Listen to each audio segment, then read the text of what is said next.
All right, ladies and gentlemen, welcome to yet another episode of Reactionary Opinions, the most based and reactionary show on the African continent. It is great to be here. It is Monday, the 23rd of November. How are you doing there, Sir Russell the Based? Doing well, thanks. So not often that we start the week off with a Monday stream, but let's get this week started, Yeah, starting the weekend off early, huh? Yeah, start your weekend early. Early happy hour for everybody watching. Yeah, exactly. Mr. Patriarch, how are you doing there, my kind sir? I am doing very good. Just had a nice patriarchal day, did my work, helped out with the baby, served the missus a little bit, had her serve me, and then I went and listened to reactionary content while lifting weights, came back home, ate chicken prepared by my wife, and now I'm enjoying a Carling Black Label. And yesterday I was also on a stream on Settlers Lament channel, so I posted a link to that on my Twitter if you guys want to check that out. We're discussing traditionalism, and the best line I had from the night was that neo-pagan and traditionalism with a capital T is essentially New Age for Wignettes, white nationalists. And apparently they thought that was pretty funny. And the channel's been growing pretty good. I just crossed the 400 subscriber threshold today. And things are going pretty good on the channel. And somebody asked me if I want to be part of a stream. He was going to call it Based Bible Studies. And so I guess he wanted Orthodox representation or something. So I don't know. We'll see sort of how that goes, but that's scheduled for this Friday at I think 10 o'clock. So things are going good.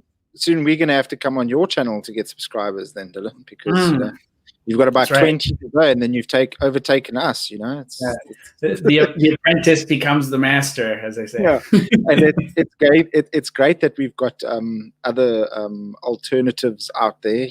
Actual right-wing conservative stuff out there, not just like another EFF cock, ANC cock, Becky Taylor cock. Guys. Again, let me remind you, to all of our listeners, it's all noise, okay? So anyway, what we want to discuss today was something that I had noticed from watching various local YouTubers and various commentators and reading articles and that sort of thing. And the word fascism, how it gets totally misinterpreted, abused, and just basically thrown around there all over the place.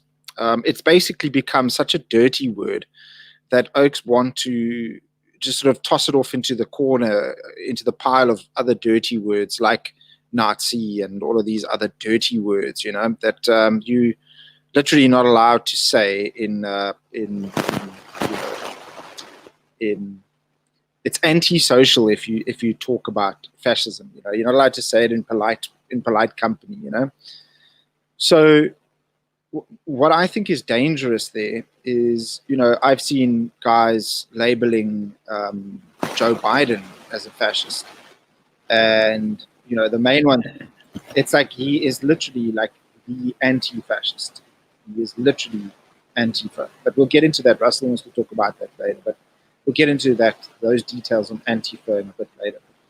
But what it actually does, what mislabeling or misdirecting your anger at fascism actually does, is it takes away your opportunity to learn from those experiences and those times, because fascism essentially was at its core and at its beginning or at its inception, a reactionary movement against Marxism. And we can all agree that Marxism is probably one of the biggest threats we face today. And fascism in the 1930s and early 1900s in Europe was basically one of the movements or one of the political ideologies that came very close to defeating Marxism. And the idea is that, you know, we need to be able to talk about what fascism really is and what fascism really was, in order to learn from those guys, because I think that they have a lot of good things that we can learn from them. But before we get into that, I think what we should talk about is, first of all, you know, Dylan is our resident authority on fascism. You know, he interviewed Dr. Oh gosh, what's his name? I always forget his name. Paul Gottfried. Yeah, Dr. Gottfried, Paul Gottfried, on his show, and you know, Gottfried is essentially the also one of the quintessential go-to guys about fascism. Is a wealth of knowledge about the whole entire political scenario that is fascism. And Dylan interviewed him on his channel. It was a nice 2-hour-long stream, brilliant stream. I loved it. Had to watch it in sections because it's very difficult to watch, actually. Very high IQ, supremely high IQ.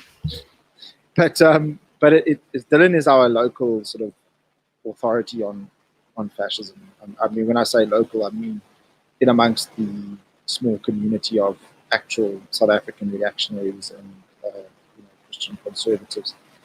And let's start this off, Dylan, by why don't you just explain to us, quite in a basic sense, just sort of a cursory explanation of what fascism actually is. Yeah, sure. So fascism, I think, very important to understand is that it was it's a historical phenomenon, like guilds were a historical phenomenon in a certain sense. So I don't think it's not something that really exists today. It arose at a certain place in a certain time under certain circumstances, which aren't, you know, likely to reappear. Or if we do have something that comes again in the future that is sort of an authoritarian kind of right-wing regime, it's not going to be fascist. It's going to be something else. So I think that's the first thing I'll say about it. Next, fascism, as a lot of people will point out,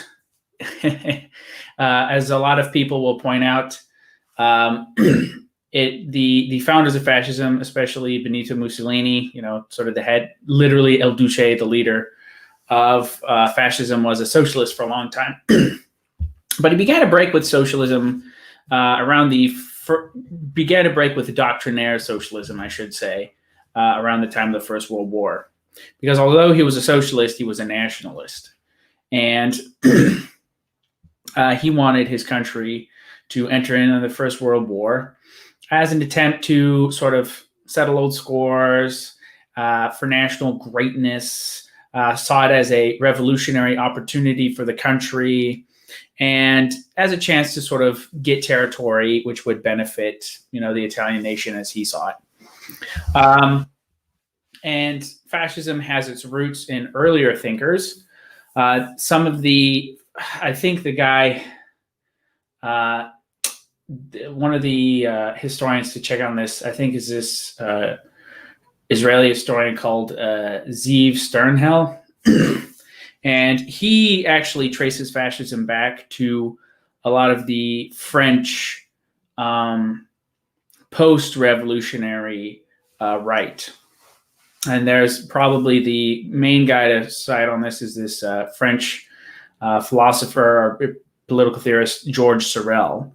And he had this sort of idea of, I think it was called redemptive violence, and sort of creating this national myth to like drive the nation forward. And that Sorel particularly was very influential on Mussolini and Giovanni Gentile, who was sort of the, you could call him the philosopher of fascism. So anyways, after the First World War, with these ideas, still kind of socialist, but not really, much more nationalist than he was a socialist at that point. there are mass socialist uprisings all across Italy. So the economy is wrecked because of the 1920, you could call it mini depression. There was a massive economic recession then after the First World War wind down. You had all these demobilized troops coming back to a rather devastated economy. You had, like I said, strike action and mass socialist looting across all over Italy. There were 2 years called the Biennio Rosso, and that was between 1920 and 1922, I believe, or it was 20 and 21, yeah. And basically, you saw, again, like I said, mass unrest, mass socialist movement, and the largest party in the country at the time was the Socialists. They didn't have a majority, but there was sort of a plurality. And the government in Italy was at gridlock and basically unable to deal with a lot of this street fighting that you were seeing going on in the country. And what came into this place as sort of an attempt to sort of establish order and wasn't really ideological was the fascists. So Mussolini, he was like, yeah, like we'll sort of make up exactly what we believe as we go along. But the whole idea of the fasces was an ancient Roman symbol of high office. And you could still see it all over the place. Like they even have some fasces in American iconography. So there's like one with an eagle and it's holding a fasces in like in one of its hands, and then like a bunch of arrows in the other. And what it symbolizes is strength through unity. So you got a bunch of rods held together, and then it has an axe blade sticking out of one end of it. So through unity comes strength, and then we can wield, power, and it was a symbol of high office and authority. So you've got a hammer in there. Yeah. Yeah. Bunch of strong people with a hammer. And so unlike the socialists, the fascists they sort of became more fascist with time, if you want to think about it that way. It was kind of a hodgepodge ideology, kind of incoherent. And but Mussolini, above all else, was a man of action, as Russell is fond of saying. A man of action. So what they ended up doing is he ended up getting some socialists who were like him, like real nationalists. He got a lot of military veterans, the Arditi, who were kind of demobilized, or in some cases still active. They were sort of like the special forces of the Italian military at the time. And once they toned back the anti-monarchical and anti-clericalist rhetoric, they actually got a lot of the military officers to hop on board. And then what they did is they basically began pulverizing the socialists where they encountered them. There was a lot of fighting, but there was not actually a lot of murder. But there was, a lot of like heavy-handed sort of, rough and tumble sort of stuff. And then in 1922, he marched on Rome and seized control of the country. Hang on, Dylan, just give me 1 second there. Sorry, I just saw an interesting. Sorry, I didn't mean to interrupt you. Before I saw Dagbreker says over here. How's it, Dagbreker? Thanks for watching. He says, "Ex Unitas Virus." Wasn't that the South African Army motto or South African Army war cry or what?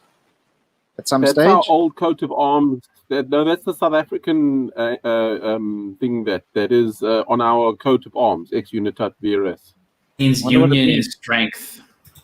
Ah, yeah, union and strength. Yeah. Anyway, sorry. That's South Africa. Oh, that was on South Africa's old coat of arms. I knew I'd seen it before. So anyway, carry on, Dylan. Sorry. Yeah, but essentially, that's sort of the historical context in which fascism arose. So that's the main thing. Ideologically, like I said, it was kind of a hodgepodge, and it became sort of more fascist with time. So the ideological element got ironed out a little bit. They developed this kind of mystical concept of the state, and saw it as a totalitarian. They wanted it to be a totalitarian instrument, But in the way in the word, and Mussolini sort of co-coined the term totalitarian at the time, but in the way they meant it was in a positive sense.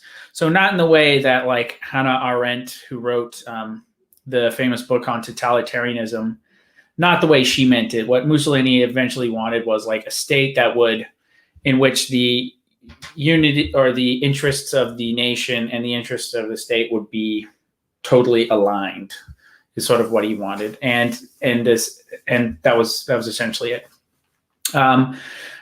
They were initially pretty, like I said, they were anti-clerical, so they weren't Catholic, but they began to embrace Catholicism a little bit, and they granted the Lateran Pact, which created Vatican City as we know it today.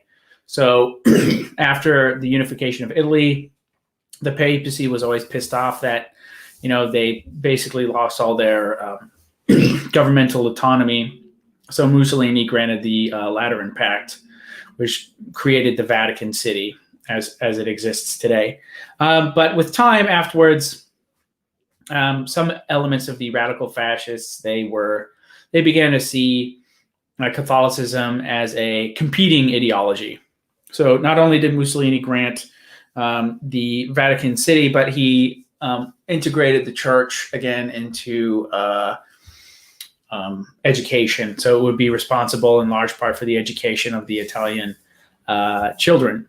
But Giovanni Gentili was opposed to this because he saw it again as a competing worldview, which it was, to the cult of the state, essentially, and the fascist ideology. So there was always an uneasy alliance between the two, but for a short time, at least, it existed. But you didn't see like straight out. There was like ideological difference, but you didn't see like straight out persecution of the church or anything like you saw in communist Russia. Nothing like that of the sort.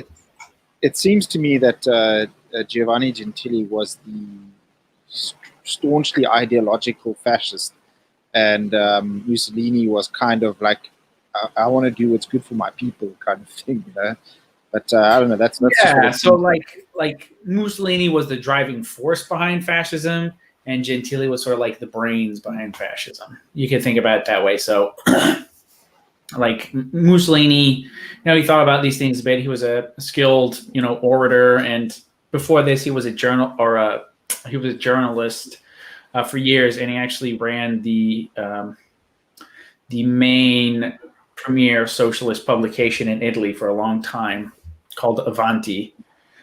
So he was, Mussolini was not a dumb guy. He sort of, he kind of looks a little bit like a primate a little bit when he gets high energy. Yeah. that face he has. But he wasn't an idiot. So, yeah, I think Mussolini was a little less ideological to a certain extent than Gentili was. Gentili was, in his own respect, widely regarded as sort of one of the premier Italian philosophers on German idealism, I think. So he was, he was a bookworm, we could call it. And again, like I said, not a friend to the Catholic Church. So something that stands out to me, again, which is also just like something, and this is, you really don't need to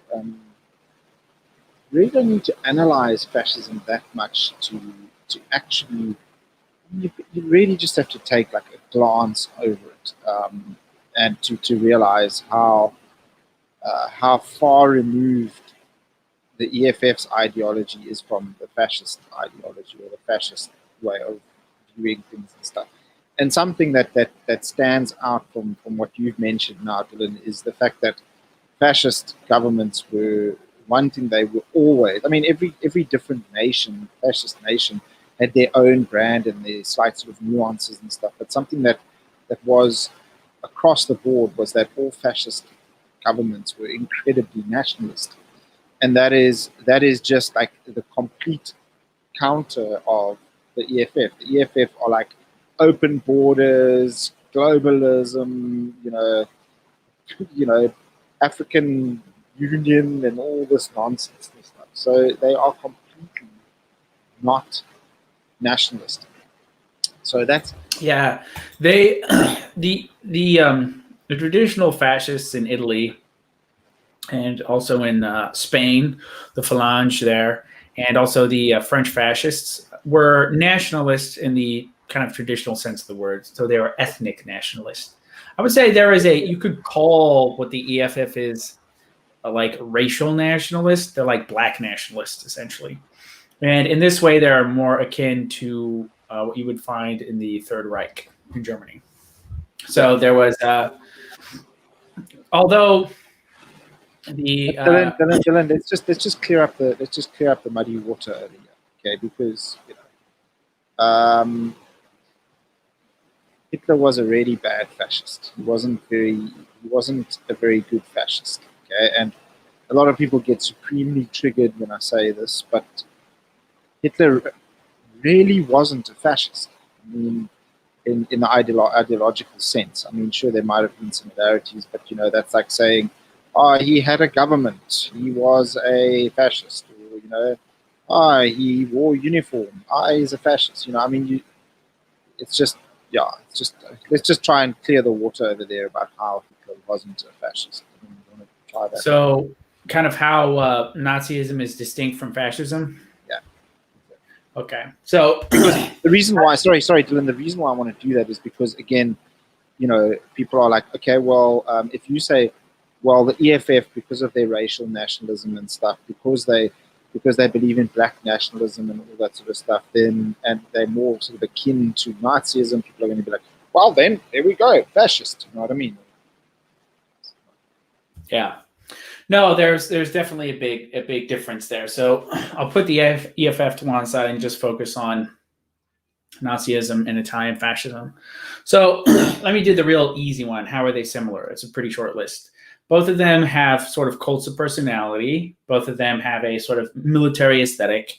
And both of them have some military ambitions. Obviously, the Germans being much more energetic than the Italians, you could say. Italy only ever conquered Ethiopia, which, was a big deal, but it was nothing like what Hitler had planned with the Lebensraum, which was the policy of conquering Central and parts of Eastern Europe and either liquidating or pushing out or otherwise subjugating the inhabitants there and then peopling the land with Germans. That was not what Mussolini was about in Italy.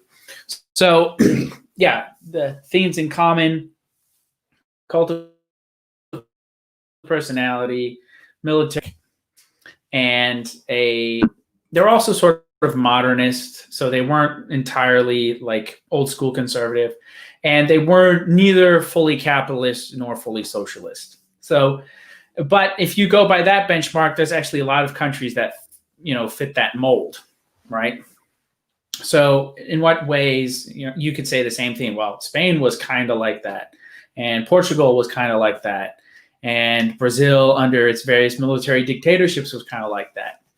But there's things that really, so what makes fascism and Nazism special? So the difference between fascism and Nazism is pretty significant. So in the first instance, Hitler was a big fan of Mussolini.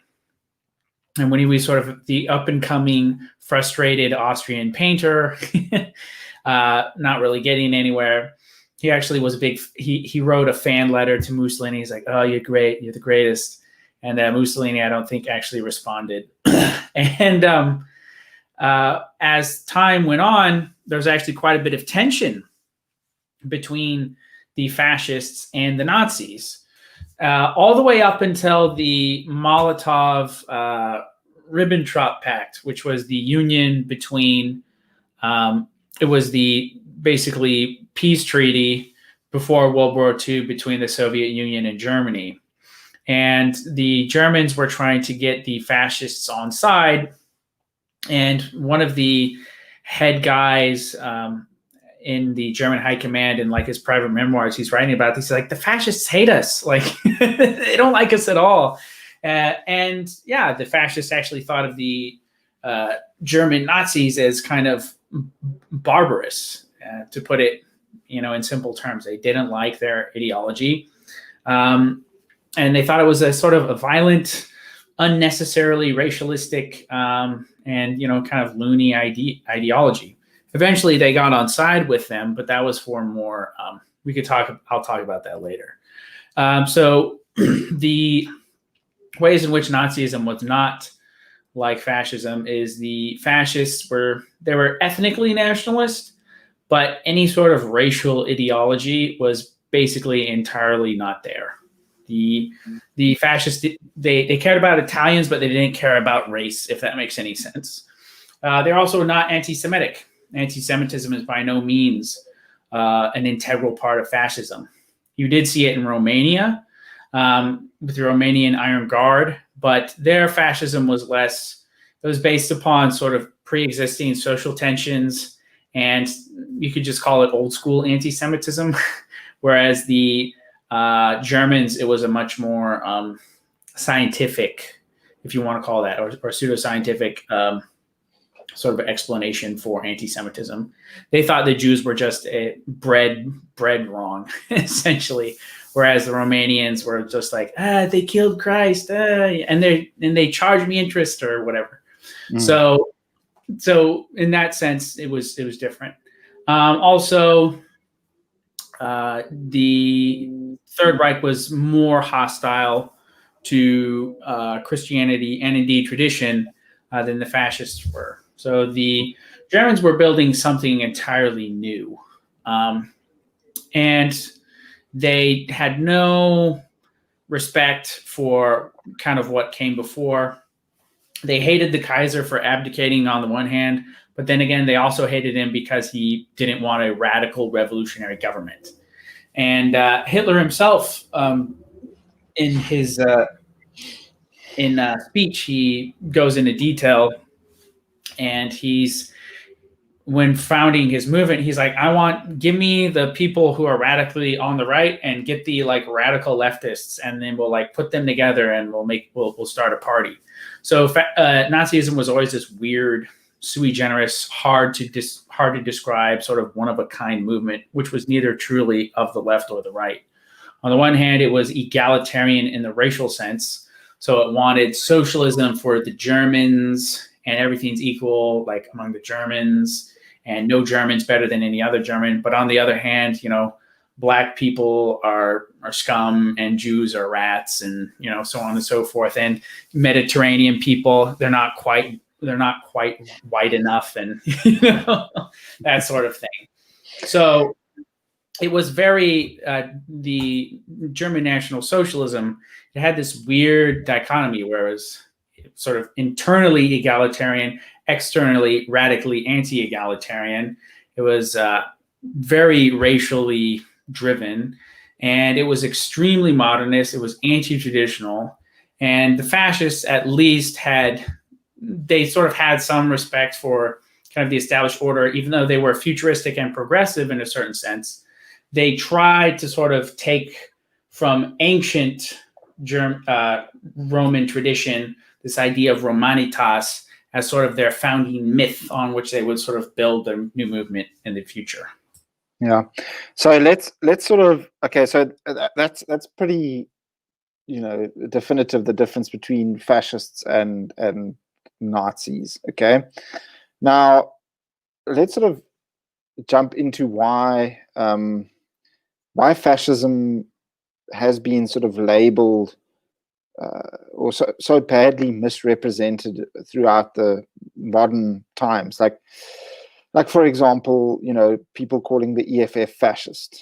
Okay, the EFF are literally, and I want to jump into this, Russell, you can talk about this. The EFF are literally anti-fascist. They are Antifa. Russell, don't you want to just give us an idea or explain that to us, that concept? Yeah, look, I think Dylan will back me up here. It appears that when somebody uses the term fascist today in the media and talking heads on radio and TV and that sort of thing, it's basically become a word these days to describe any person or movement that is authoritarian in nature or totalitarian in nature. It automatically gets the fascist badge. Am I right, Mr. Patriarch. Yeah, no, it's a slur term. Yeah. So in other words, it's just a word. It doesn't mean anything. It It means anything. Yeah. You know, it's just It means a word. bad. Yeah. Yeah. So yeah, it's just a word thrown out there, right? So people haven't really, like, Mr. Patriarch has gone through the whole nature of fascism. But if you think about it, Antifa and people like the EFF, those sorts of things, they, like Antifa, for instance, have labeled themselves correctly, actually. They haven't mislabeled themselves. And because people say, how can you call yourself Antifa if you're behaving like a fascist? No, they're not behaving like a fascist. In their framework, and I want to check this with you as well, Dylan, is that if Antifa's, the reason why they call themselves anti-fascist is because they are the Marxist revolutionaries, and anybody who opposes them gets the label of fascist. Yeah, no, basically, there were of course some anti-fascists in Italy and Germany and elsewhere. I think they were called the Antifascisten or something. They were in Germany, but so you could say they were all classified as Marxists, the anti-fascists in Germany, the antifascistas. They were Marxists, right? Yeah, no, most of the anti-fascists at the time were basically all socialists or Marxists of one type or another. Yeah, that's true. But what you've just said, Russell, is true. So that the the umbrella of what is considered by these people, these maniacs, to be fascist has gotten so wide that basically any, like, bowling and apple pie are now fascist, or like put you on the slippery, or nuclear families put you on the slippery road to fascism because there's authority, and fascists like authority, therefore it's fascist. These people will have an in-group preference. The fascists had an in-group preference, therefore, we're on the slippery road to fascism. So you see my point. They've expanded the term to include anything that they don't like. And where you really first started seeing this was in the Soviet Union. So they didn't call the Nazis, and they were the ones who sort of like first started calling the Nazis fascist. And the reason they didn't call them National Socialists is they didn't want people to get confused with that socialist part in the Nazi Party name. So they just called them fascist. Whether it's true or not is irrelevant, because the name stuck. So yeah, it's Antifa started off as fighting literal fascists or being against literal fascists, and now it's just ballooned into whatever is not on the agenda for the left on a given day. Yeah. So interesting thing though is what you said right at the beginning, Dylan, is that fascism is a particular movement for a particular time and a particular purpose, and that's always what's really lost on people. The idea that type of that how can I put it?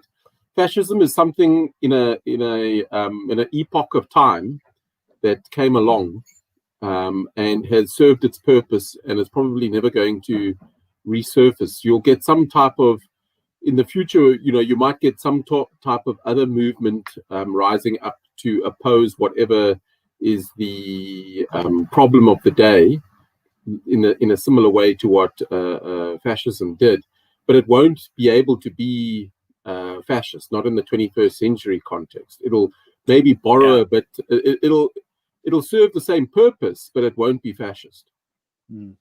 Yeah. No, I think you might well see in various countries sort of kind of anti-leftist, right-wing authoritarian movements come up, but that doesn't mean they're fascist, because at that point the word fascist loses all of its meaning. Exactly. So, I mean, was Oliver Cromwell a fascist because he was a right-wing authoritarian? No. no, that's ridiculous, you know. So it's yeah, you gotta sort of, there has to be a certain amount of historical literacy here in order for the term to have any meaning. Otherwise, you know, you're just playing word games. So there's an interesting comment made here by Dagbreker. He says, this clarifies quite a lot. It sounds like the powers of democracy are scared of losing control of both spectrums. So it's easier to label them one name, two birds with one stone. And I think that is 100% accurate. It's exactly that. And you see it on both sides. So, you know, the left likes to call anything they don't like as fascist or proto-fascist.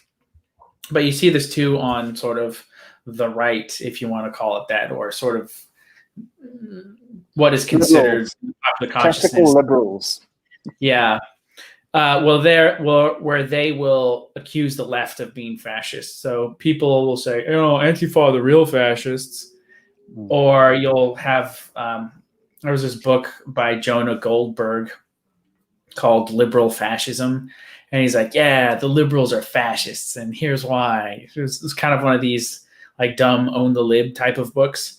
So yeah, it's used on, you know, both sides, and they're both wrong. I mean, there's just nothing more. Yeah, this is the whole thing, and it just annoyed me. You know, I was watching a guy who I like to watch a lot, and basically he said that I like that you guys' YouTube channel is great and everything, but geez, like, did he mislabel fascism like horribly? So he said basically the Democrats are acting like Soviets. They're basically acting like fascists, and I'm like, what? Like, that's literally like the two far opposite sides of the horseshoe, you know. Like, what are you guys talking about? Like, it's just totally different sides. You know, you can't label Soviets fascist. You just can't. I mean, I don't know. It's just bizarre. It's just not even close. Bizarre. So bizarre. You can't even. I mean, you can't. You just. The Democrats are okay. Yeah, if I would say, yeah, the Democrats acting like Soviets, like Soviets, then yeah, okay, we can kind of get that because their policies and stuff more so align with, you know, socialism and that sort of thing. But to label to say the word Soviets and fascists in the same sentence is just so, I don't know, wrong. Anyway, it's pretty egregious. So Boogaloo Bursian says boomers destroyed the word fascism. Kind of did. Yeah, they did. Yeah, they did. Daniel asks over here, interesting question he asked, is it accurate to say the motto of fascism is unity is strength, and for communism, diverse people unite? Now, I think isn't Marxism's one, diversity is strength? You know, diversity is good. Communism is international primarily. Before anything, before it's even socialist, communism is international. Yeah. Yeah. Before anything else, I would say it. So it's interesting with that unity and strength, and for communism, diversity, diverse people unite. So for fascism, I would say unity is strength under this, or no, I would actually say for fascism, unity is strength and all within the state, nothing outside the state, nothing against the state.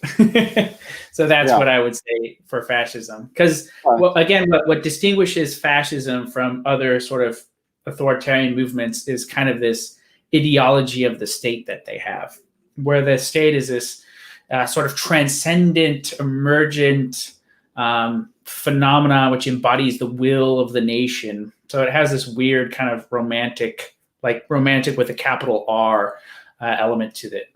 Yeah. As far as communism, go ahead. Yeah.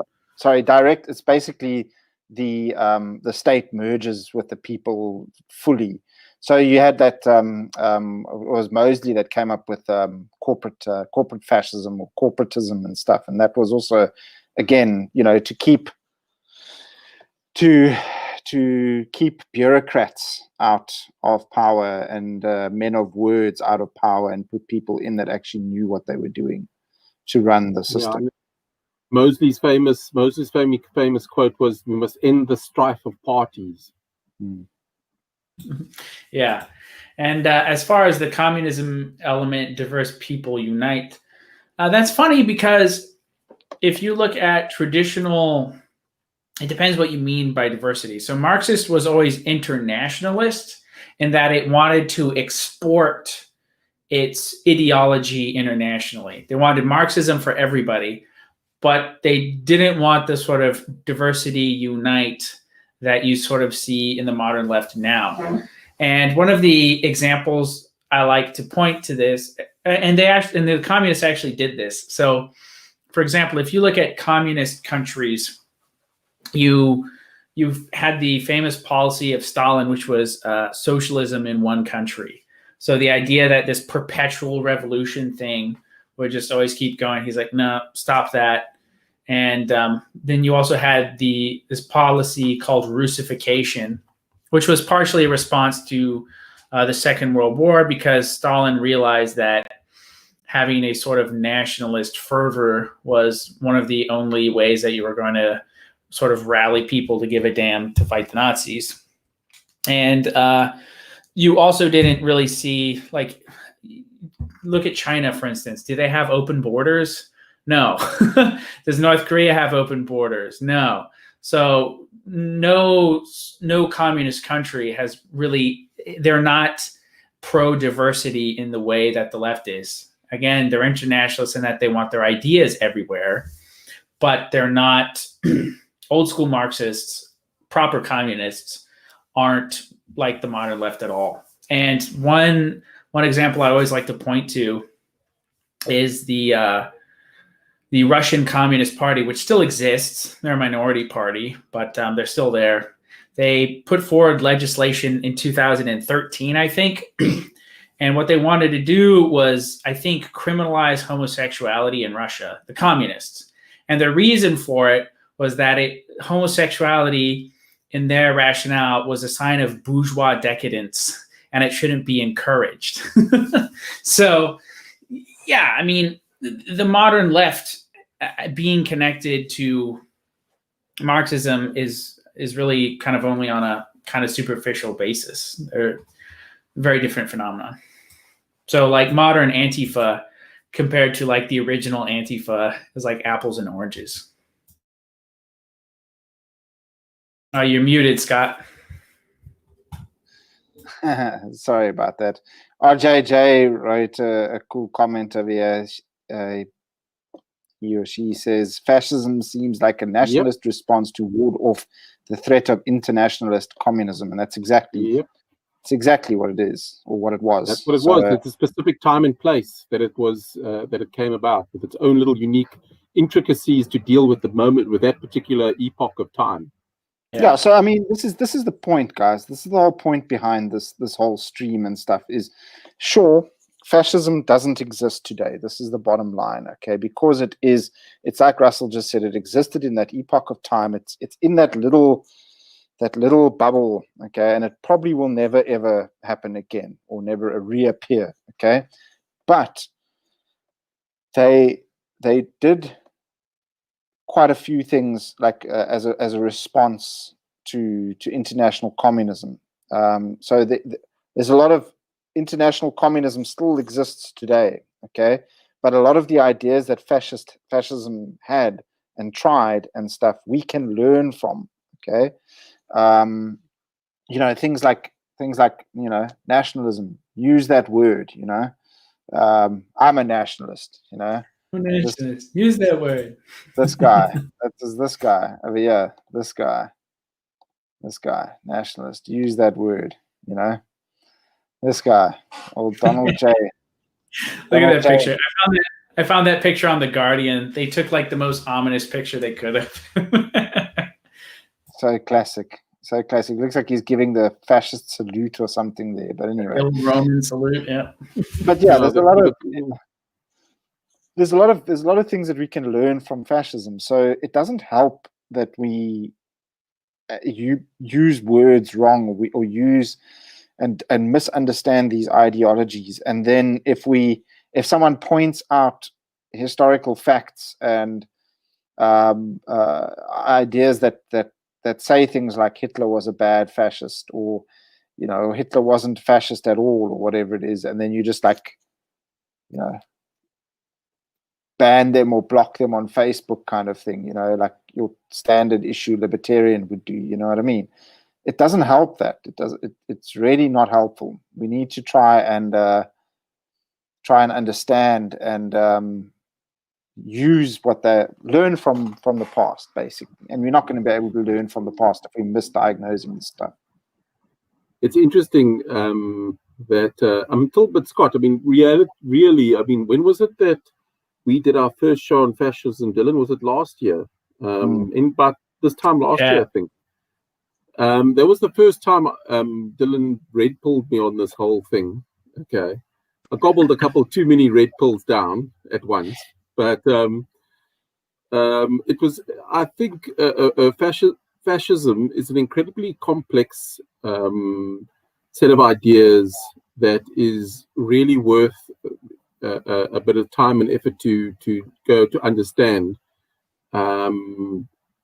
It is extremely fascinating period of time to look at and actually really learn about, because there's so many similarities between 1920s, 1930s, 20th century and today. There, with the upheavals and an unstable sort of environment. It's worth the time and effort to actually find out a bit about fascism and how that particular movement responded to its times, and how they managed to gain their strength. It is a very intricate and delicate thing to study, and you have to keep an exceptionally open mind. You basically got to re-educate yourself. Basically, you got to tell yourself everything you know about fascism is a lie, and work from that point and literally clean the slate and fill it up again with good, proper sort of knowledge. Yeah. So I want to jump into this great comment over here. Sideline Opinions is on form tonight. He said, I have read communism was created by super capitalists. Wall Street bankers funded the Bolsheviks. Yeah. They did. Yeah. Yeah. Yeah. Warburg, what is it? Warburg and Company. Yeah, there was. They didn't create the ideology of communism or anything, but they certainly bankrolled the Bolsheviks. There's no question about that. It's not a conspiracy theory. It's fields of what, Russell? How does it go? You're muted. You're muted. That's from that speech of Oswald Mosley. Yeah, what did he say? The cotton fields of what? The cotton mills of India, the cotton mills of Asia. Yeah, that's the thing is, it was definitely, it wasn't, they didn't, like Dylan was saying, they didn't create the ideology, but they definitely funded it and used it nicely in their, to their advantage. Yeah, and if this gets a little conspiratorial, but Dave, just as an example of this, David Rockefeller opened, I think, the first American bank in China after the communists got in there. He opened Chase Bank there. And one of the things he said afterwards, he's like, yeah, what Mao's doing here is really great. I think we're seeing amazing social experimentation going on. And this is something to be watched closely. And that's the thing, I think these international elites, they like to see these little pockets of chaos and sort of see what happens and then sort of pick what works and then apply it to where they live. And in the founding statement of UNESCO, which was written by, not Bertrand Russell, but I think his brother actually, the ideology of UNESCO and its founding statement was to create a system which was neither capitalist nor socialist, but a synergy of the two. And if you look at what's going on right now in the world, it's like,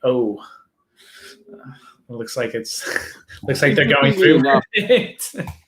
Interesting enough, you talk about international socialism and them being funded by the banks and the Western capitalists. Think of it this way, all right?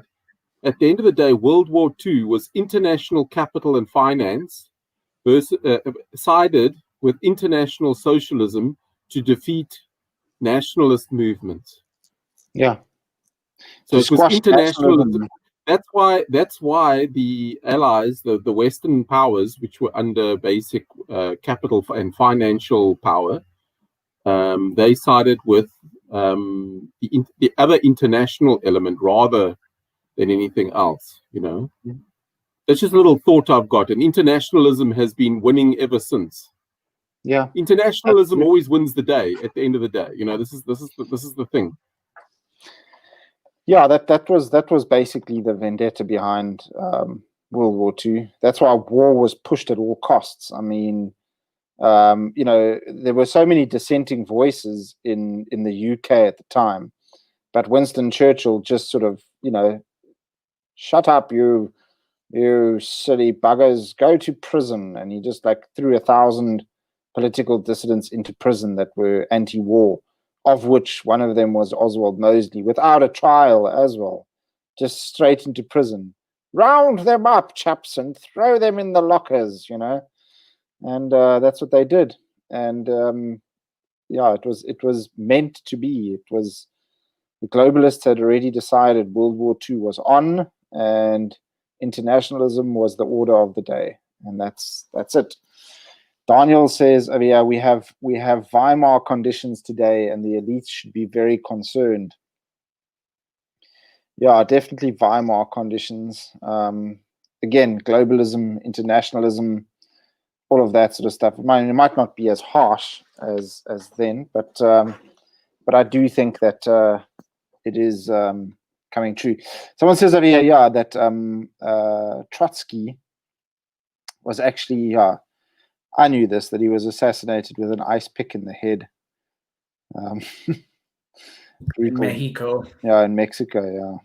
It's quite brutal, yeah. But what does sideline opinions say? The Bolsheviks were very liberal and tried to destroy Russian culture. Stalin was, in a sense, a strong conservative backlash. Really? Was it? You actually saw a lot of the backlash even before Stalin. So you had the there were some sort of socialist radicals, and this is one of the things that I studied most in university. I sort of specialized in Soviet history. One of my professors that was sort of his specialty, and you saw an initial opening up. So you saw lots of social liberalism, lots of really weird, like abstract art. Like they have this one famous painting, which is just a black square on a wall. And it's like, look, art. $20 million. Yeah. But very shortly afterwards, basically within a matter of a few short years, Lenin clamped down on that again pretty hard. And they made divorce laws harder again. They didn't get rid of abortion, but they restricted it a little bit more, and you know, so on and so forth. So the clampdown, yes, Stalin did sort of bring things in a more authoritarian, you could call it. I hate to use the word conservative, but let's say less radical, less socially radical. Yeah. So the Bolsheviks were obviously the Bolsheviks were obviously just sort of, you know, revolutionaries, and Stalin and Lenin were ideological, I guess, or ideological Marxists. Yeah. So Stalin and Lenin, you know, they got boners for steel plants and coal mines and, you know, railroads and stuff. That's what got their attention. That's what got them juiced up. So all this sort of airy-fairy, yeah, you know, free love and all that sort of thing, that went away pretty quick. So there was this initial like opening up, and then once they sort of saw how it was going, they're like, well, no, we're not going to do that. And an example of this is I learned from a historian who does some pretty interesting streams on this. You saw actually anarchists sort of popping up throughout the thing, and they're like, yeah, liberation, the Tsar is not here anymore, we can do our thing. And there was quite a bit of anarchists in Ukraine, and there was actually a large population of German Mennonites actually in Ukraine who were farmers there, and the anarchists killed a lot of them. And during this initial sort of socially experimental phase of the Soviet experiment, and then the Bolsheviks cracked down on them pretty hard and basically murdered all the anarchists in response to this. But yeah. Yeah, that's fascinating. I didn't know that there was that much of a difference between the Bolsheviks and Lenin and Stalin. I didn't know the Bolsheviks. Yeah. I didn't know they were. No, there was the old school communists. Like I said, they were always interested in the economics.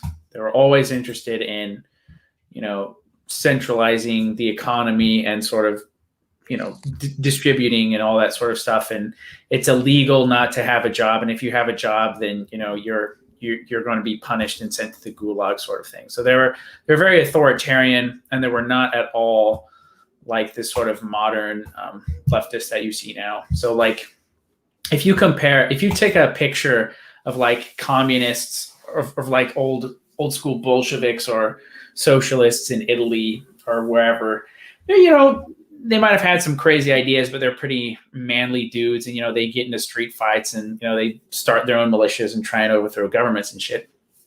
Whereas if you compare them to, there was this great picture I saw. I'll try and find it for you guys. If you compare it to people in Antifa now, what you basically have is like genetically maladaptive, deformed, unhappy anti-president who just like beg for money from NGOs. That's who they are. It's brilliant. That's what the globalists want. That's what the elites want. They want those type of guys that they can just pay to do all these stupid things. Yeah. But Boogaloo Boursian says over here, he says anarchists always screwed in the end. Yeah. Let's face it. I mean, if you call yourself an anarchist, you're just playing games now, man. Come on now, stop it, please. And the thing is like they took it seriously. They're like, okay, but they weren't like ANCAP style anarchists. They're like literal leftist, no rule style anarchists. And then they killed a bunch of Mennonites as soon as they had the chance. And then the Bolsheviks are like, no. There's not like today. Today, you call yourself an anarchist or whatever. You're just a massive LARPer. It's just you're just a LARPer. Interestingly enough, one of the things that when you said earlier, Dylan, about a system in the future that people wanted that's neither communist or capitalist, but a mixture of the two, or you can't really figure out which side it is. An interesting side of fascism, which lived on after the war, was the economic sense of the idea of mega corporations. That was essentially a fascist idea in an economic sphere, if I'm not mistaken. Yeah, kind of, but with them it was different. So in the fascist sort of conception of the economy was called corporatist, and what that meant, it didn't mean necessarily like union of mega corporations. It meant like literally making corporations out of society. So it was almost an attempt to create a sort of modern guild system where you would have sort of a national, where you would sort of have big companies and whatnot, but the government would act as broker between labor and business, and it would offer concessions to both. So that was kind of the idea. So it wasn't, whereas with this UNESCO, it's sort of this sort of UNESCO fusionism, globo homo, as they say. It's much more of the corporations kind of become the state, and the state kind of becomes the corporations at the expense of everybody else, and sort of the whole get in the pod, eat the bug sort of worldview. Yeah, drink the Kool-Aid, drink the corporate Kool-Aid, Yeah. I just sent you a great mugshot lineup of some Antifa people. You might want to throw that up, and then just juxtapose it to like a picture of Lenin. It's difference is night and day, man.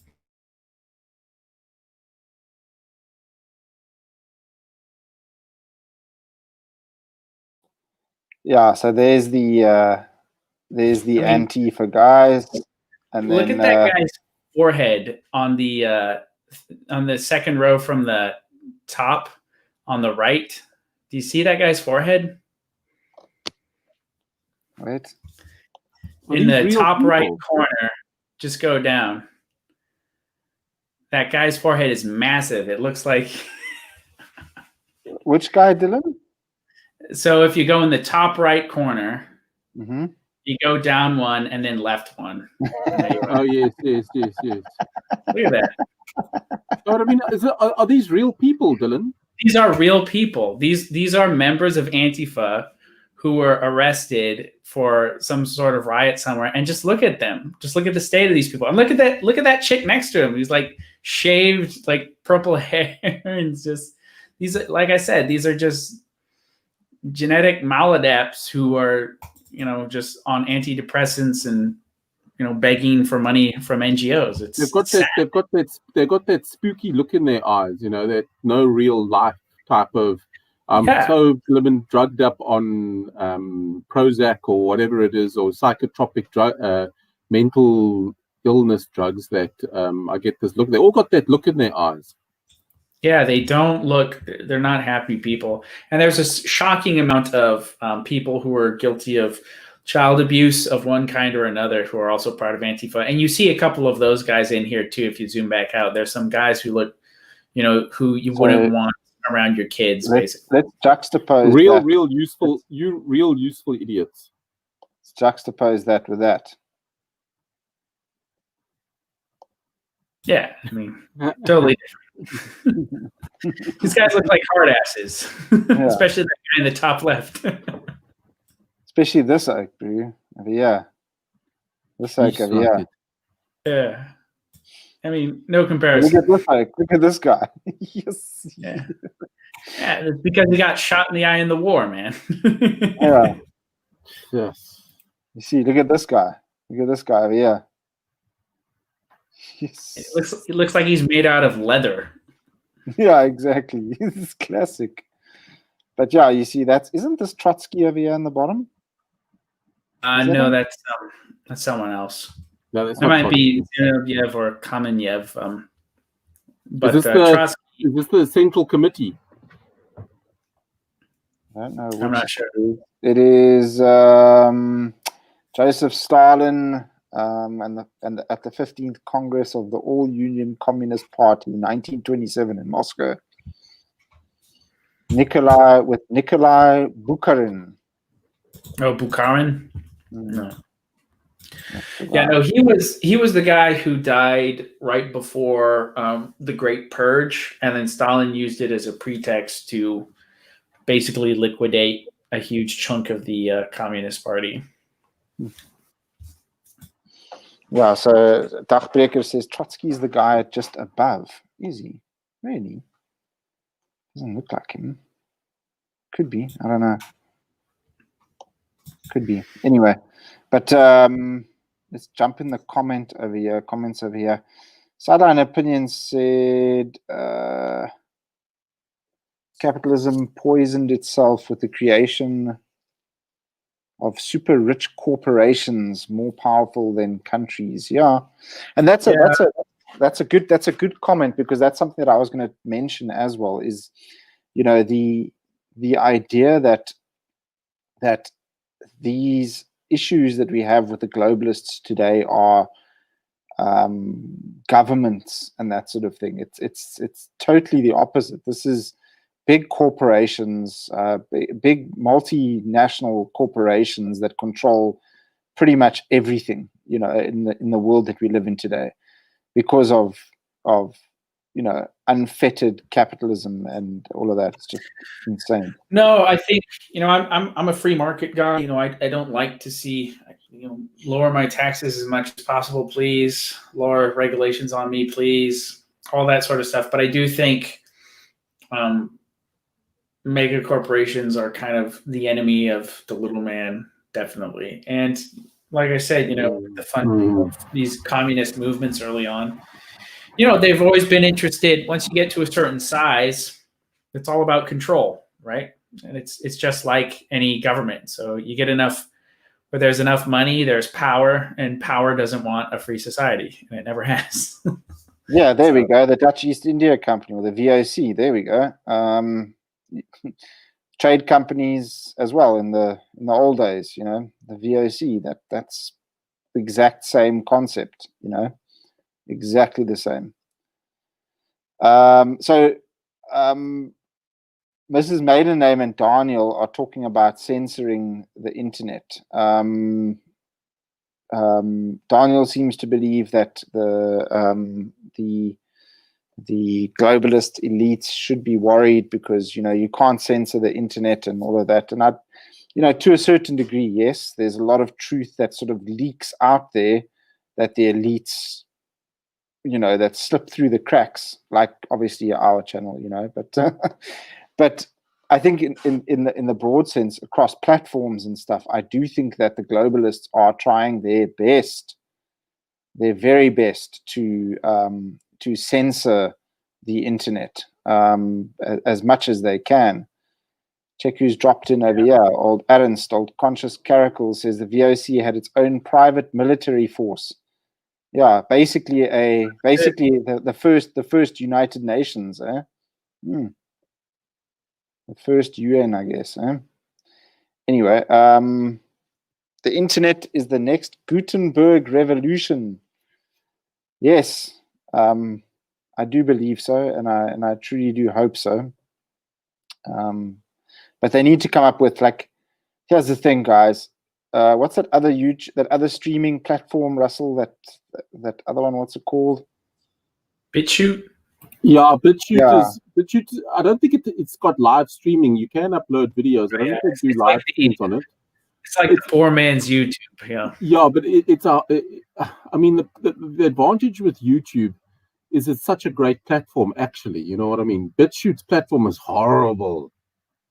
Yeah, BitChute is absolutely terrible. The worst. Yeah. No, the use I see for YouTube, and the reason why I started there instead of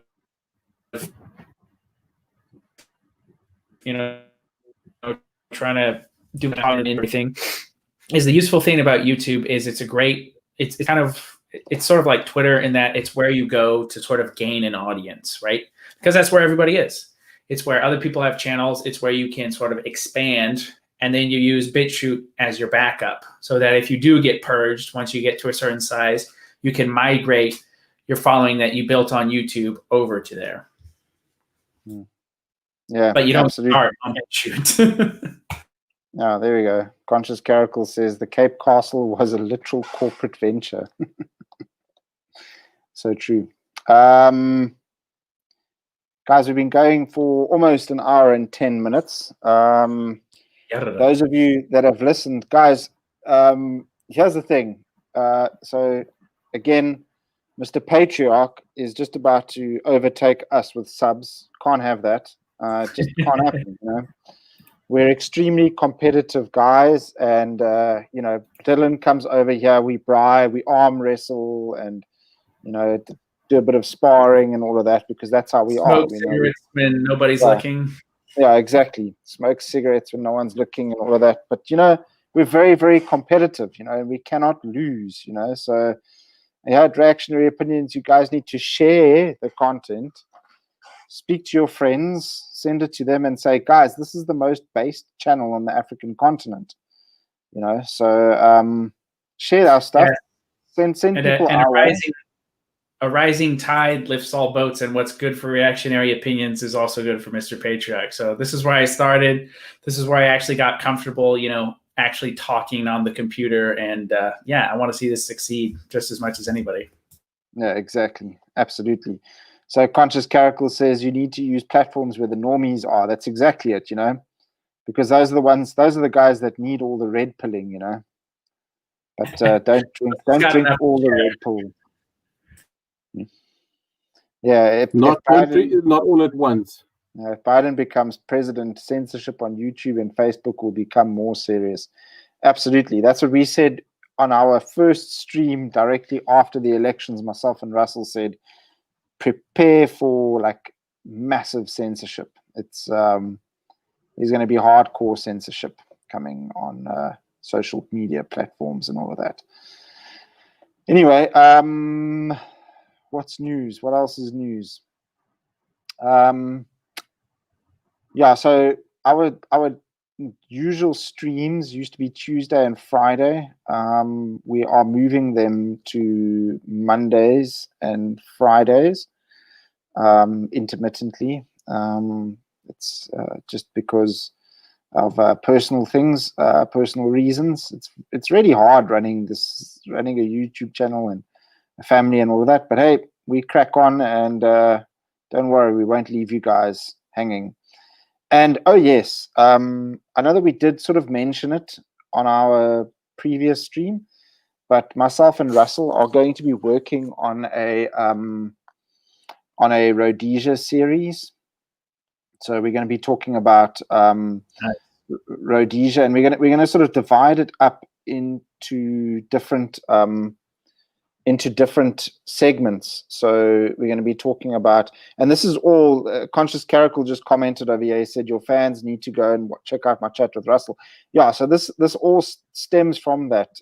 Ernst, is we were inspired by that chat to start a little Rhodesian, or do a little Rhodesian series where we'll be talking about Rhodesian economics, Rhodesian culture, Rhodesian politics, Rhodesian history, all of those, and we'll release each episode will be on those specific topics. And the idea behind the series will be to capture the actual zeitgeist of Rhodesia and the feel of Rhodesia and what it was like living there, because obviously my folks are Rhodesian, and they can obviously help us out with giving us an actual. Oh, Scott, you've lost your sound. You've lost your sound, Scott.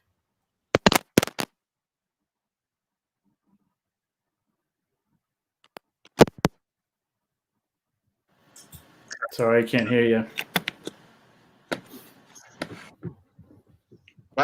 No sound. No sound.